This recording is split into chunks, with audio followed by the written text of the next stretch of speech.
Assalamualaikum warahmatullahi wabarakatuh. Selamat berjumpa kembali dalam materi mata kuliah Assalamualaikum warahmatullahi wabarakatuh. Selamat berjumpa kembali dalam materi mata kuliah Pengantar Hukum Indonesia. Pertemuan ke-19 yaitu membahas mengenai pendaftaran tanah. Pengertian pendaftaran tanah menurut pasal 1 Peraturan Pemerintah Nomor 24 Tahun 1997 adalah rangkaian kegiatan yang dilakukan oleh pemerintah secara terus-menerus, berkesinambungan dan teratur, meliputi pengumpulan, pengolahan, pembukuan, dan penyajian, serta pemeliharaan data fisik dan data yuridis dalam bentuk peta dan daftar mengenai bidang-bidang tanah dan satuan-satuan rumah susun, termasuk pemberian surat tanda bukti hak-haknya bagi bidang-bidang tanah yang sudah ada haknya dan milik atas satuan rumah susun, serta hak-hak tertentu yang membebaninya. Ada dua jenis pendaftaran tanah, yaitu pendaftaran tanah sebagai legal kadastri, res kadartes, adalah pendaftaran tanah dalam rangka memberikan jaminan kepastian hukum dan kepastian hak atas tanah. Yang kedua yaitu pendaftaran tanah sebagai fiskal kadaster, adalah pendaftaran tanah dalam rangka keperluan pemungutan pajak. Contohnya pada pajak bumi atau land rent, Verbonding Indonesia, Verbonding Eropa, IPEDA, dan PBB. Tujuan pendaftaran tanah.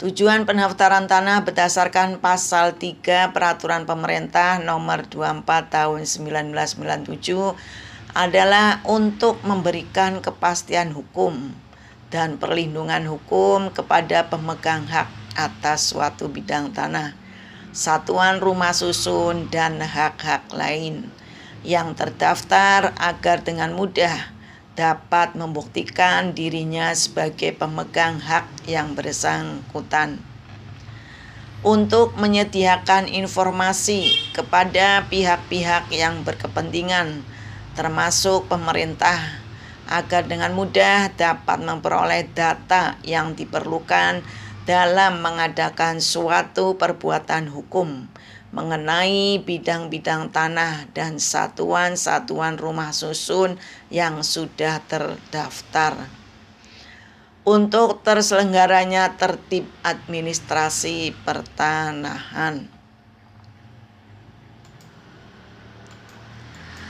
Asas-asas pendaftaran tanah. Pendaftaran tanah dilaksanakan berdasarkan asas sederhana, aman, terjangkau, mutakhir, dan terbuka. Diatur dalam pasal 2 Peraturan Pemerintah Nomor 24 Tahun 1997.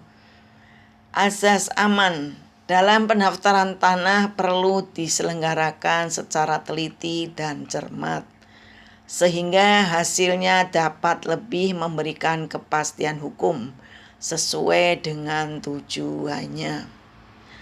Asas terjangkau. Hal ini agar pihak-pihak yang memerlukan, terutama golongan ekonomi lemah, agar dapat terjangkau dalam pemberian pelayanan pendaftaran tanah.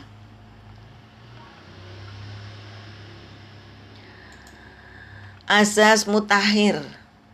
kelengkapan yang memadai dalam pelaksanaan dan berkesinambungan pemeliharaan data pendaftaran tanah, yang mana data yang tersedia harus menunjukkan keadaan mutakhir, sehingga data yang tersimpan selalu up to date, sesuai dengan kenyataan di lapangan.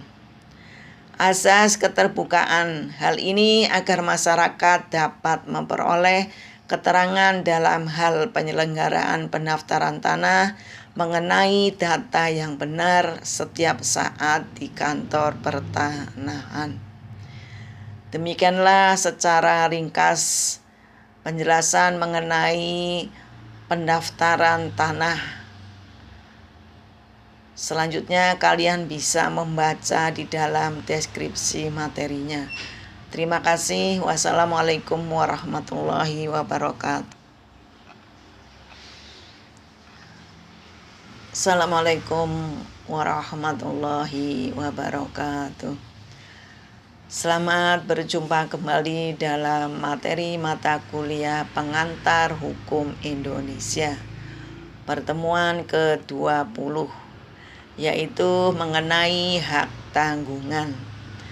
Walaupun nantinya kalian akan mendapatkan materi tersendiri, yaitu mata kuliah teori dan praktek hak tanggungan.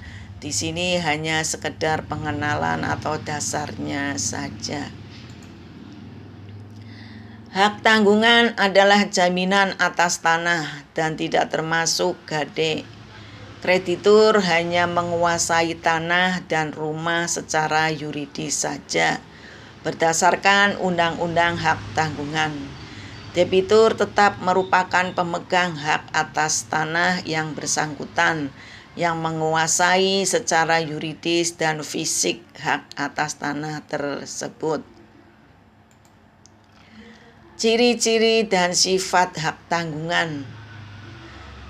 1. Memberikan kedudukan yang diutamakan atau mendahului kepada pemegangnya, atau yang dikenal dengan droit de préférence.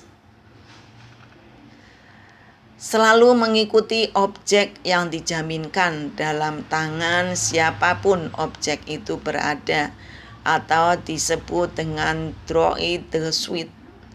Keistimewaan ini ditegaskan dalam pasal 7 Undang-Undang Nomor 4 Tahun 1996 tentang Undang-Undang Hak Tanggungan.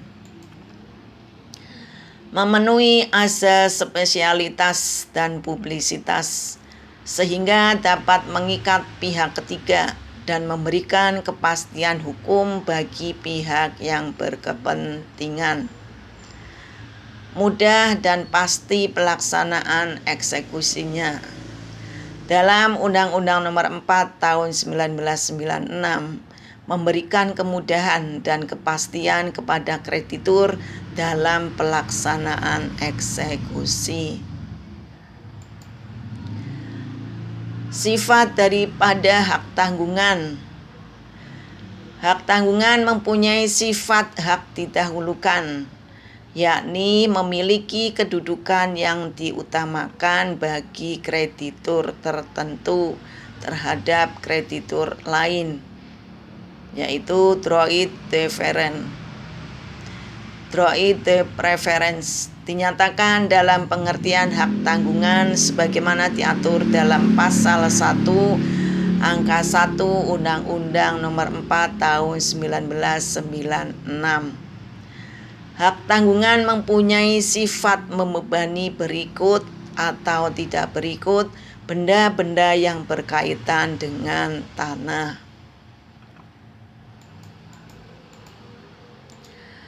Hak tanggungan mempunyai sifat aksesor.